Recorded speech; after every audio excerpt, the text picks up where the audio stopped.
De acordo com uma pesquisa de 2012 do IBGE, Instituto Brasileiro de Geografia e Estatística, no Brasil existem mais de 23 milhões de idosos. Considerando essa informação, será que o Brasil está preparado para atender essa demanda de atendimento médico gerada por esse número de pessoas? Essa é a primeira pergunta que eu faço para a médica doutora Eliana Marangoni Guidulli. Ela é mestre em geriatria e docente da Universidade de Araraquara, a Uniara.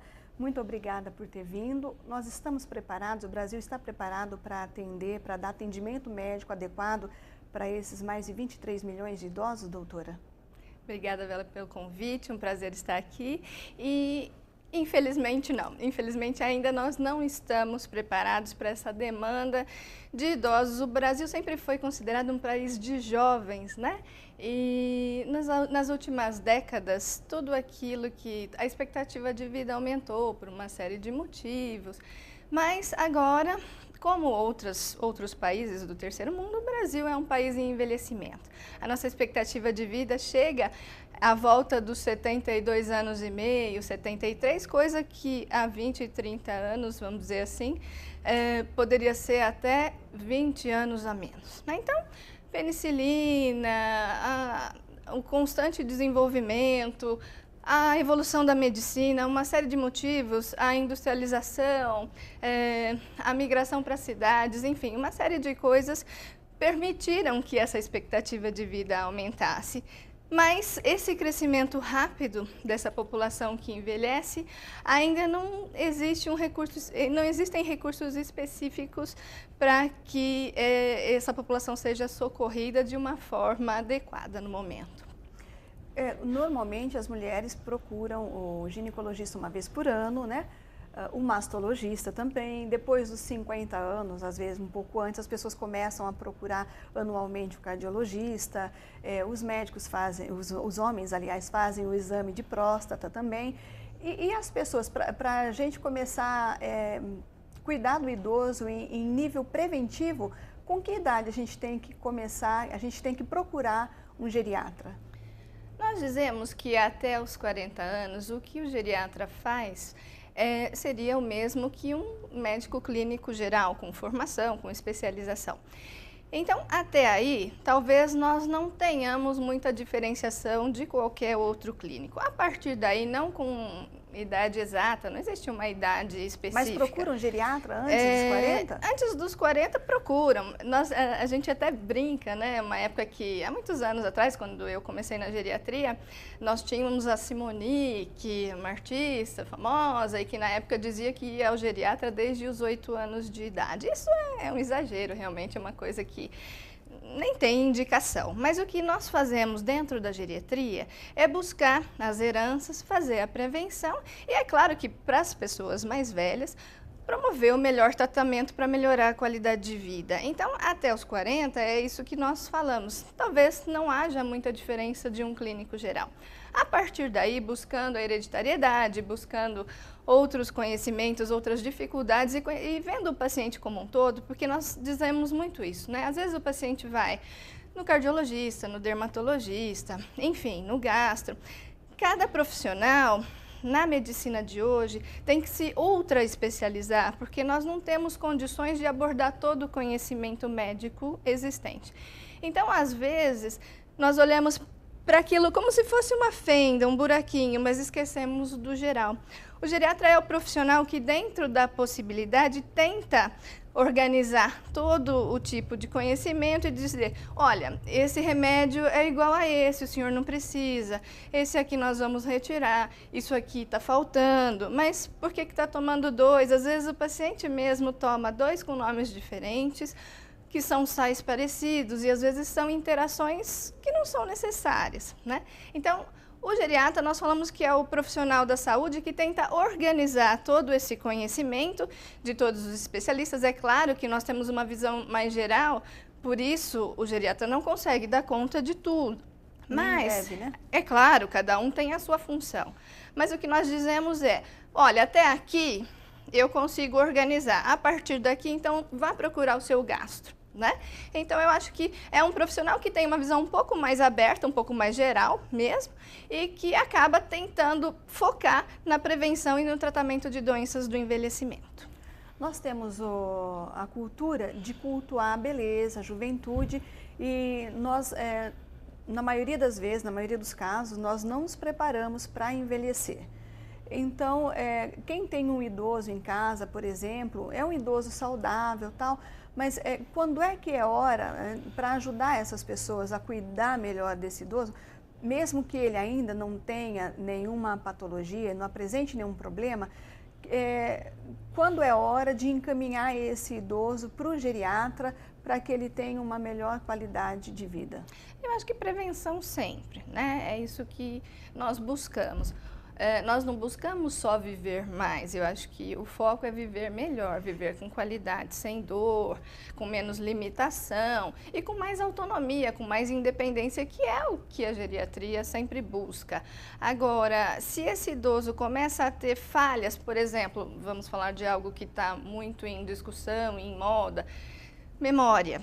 Né? Se o paciente começa a ter dificuldades de fazer as atividades do dia a dia, dificuldades com memória, dificuldades, começa a achar, ele mesmo traz isso para a gente, não é só a pessoa que convive, às vezes o próprio idoso vem e fala, olha, eu acho que eu estou mais lento para fazer determinadas coisas, eu acho que a minha memória já foi melhor, ou eu acho que antes eu ia ao banco, pagava minhas contas, eu estou tendo certas dificuldades.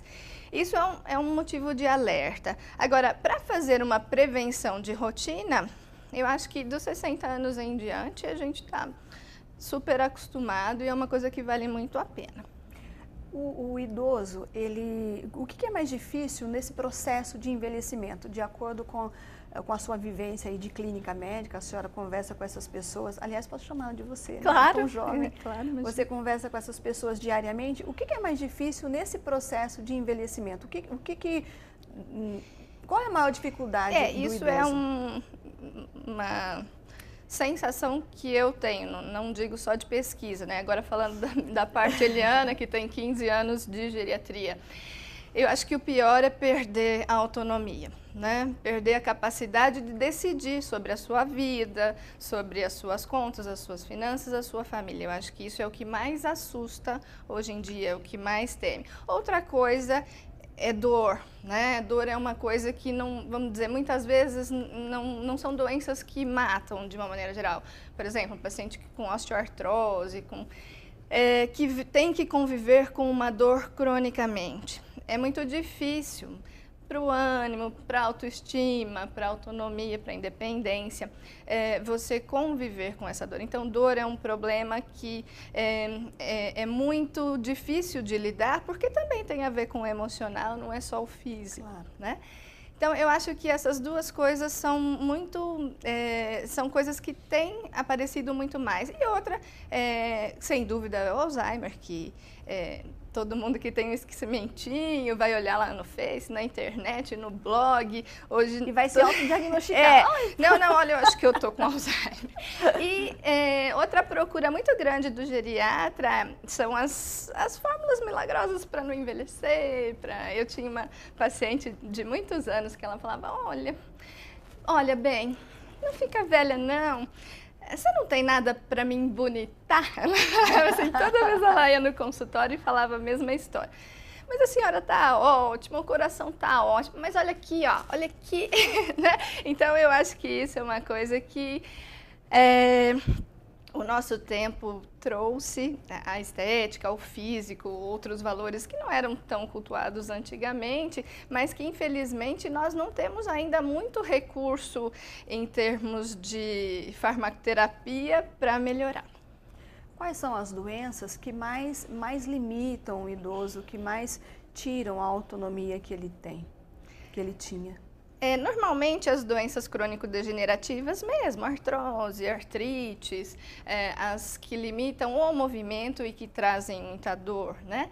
As doenças neurológicas, os derrames, né? Acidentes vasculares cerebrais, encefálicos, neurodistrofias e as demências. As demências, nós colocamos o Alzheimer nesse bolo, é claro que é uma das demências mais prevalentes hoje, mas ela é em torno de 60% de todos os diagnósticos que nós fazemos. Só que, apesar de todos os estudos, ainda temos poucos recursos disponíveis. O que se tem estudado muito é a tal da ginástica do cérebro, o que se pode fazer em termos de prevenção no sentido... Porque se você for no meu consultório essa semana e falar, olha, minha mãe tem Alzheimer, eu sou descendente direta, eu quero saber qual a chance que eu tenho de ter, o que eu posso fazer para prevenir.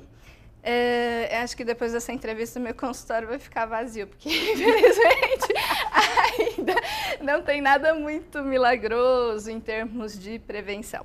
Mas existem os estudos que tendem, inclusive no Centro Cochrane do Brasil, que é um grande centro que faz pesquisas com associações internacionais. Existe uma revisão recente, fim de 2012, onde eles mostram que existe uma tendência a você usar outros campos da sua memória ser mais benéfico do que qualquer outro remédio que nós temos hoje em dia para tratamento. Então, essas coisas estão em estudo, eu não posso fazer assim, né, nenhuma afirmação categórica, mas o que parece é que sair da rotina, usar campos de memória que nós normalmente não utilizamos, isso ajuda muito. Criar defesas de alguma maneira, né, para o cérebro, criar reservas é o que está mais na moda. Né? Para um geriatra que atende pelo SUS, qual a maior dificuldade? A dificuldade para fazer exames, número de exames, a maior dificuldade é fazer com que aquele tornar acessíveis os remédios ao paciente. O que é mais difícil para quem faz a clínica médica pelo SUS? Existe muito recurso e nós temos muita oportunidade até de medicações de alto custo quando necessário. Às vezes o tempo é um pouco mais demorado. Por exemplo, o paciente pode esperar 30 a 40 dias, mas a demência ela não surge em um dia. Claro. Quando nós detectamos, às vezes ela tem evolução de mais de 5 anos numa fase inicial, né? Então 30 a 40 dias talvez não seja um prazo muito difícil. A dificuldade é a consulta, é a tomografia, é o exame, às vezes isso esbarra um pouco. E em termos de modalidade, já que nós estamos falando de SUS e de atendimento por idoso, desde o Estatuto de Idoso em 2003, foram regulamentadas várias modalidades de assistência ao idoso. Então, desde o hospital tradicional, quando se precisa de uma internação para tratar uma pneumonia, uma infecção, até os centros-dia, centro de convivência. Aqui em Jaú nós temos o centro de convivência, que é pelo SUS, que nós temos, eu não sei como está hoje, porque esse último ano não estive morando aqui, mas acho que cerca de 30 idosos, né, a capacidade. Que existe um tratamento específico e, inclusive, a preocupação com a socialização, com a interação desse idoso com a comunidade, né? Então, nós temos desde modalidades muito técnicas até modalidades que nós precisamos dessa interação, da socialização, dos bailes. Nós temos associações fora o SUS, temos outras associações, enfim. Agora, dentro do recurso, olha, então eu sou Eliana, eu tenho 70 anos e vou para o postinho fazer uma consulta. Às vezes esse tempo é um pouco demorado, realmente, do agendamento para consulta, para fazer uma tomografia, para fazer um diagnóstico. A medicação, a gente até consegue com mais segurança. Existem os recursos de SUS de alto custo e existem, quando o paciente realmente não tem recurso nenhum, as possibilidades de entrar com um pedido judicial. Nós vamos para um rápido intervalo. Daqui a pouquinho nós continuamos a conversa com a doutora Eliana Marangoni Guidulli. Até mais.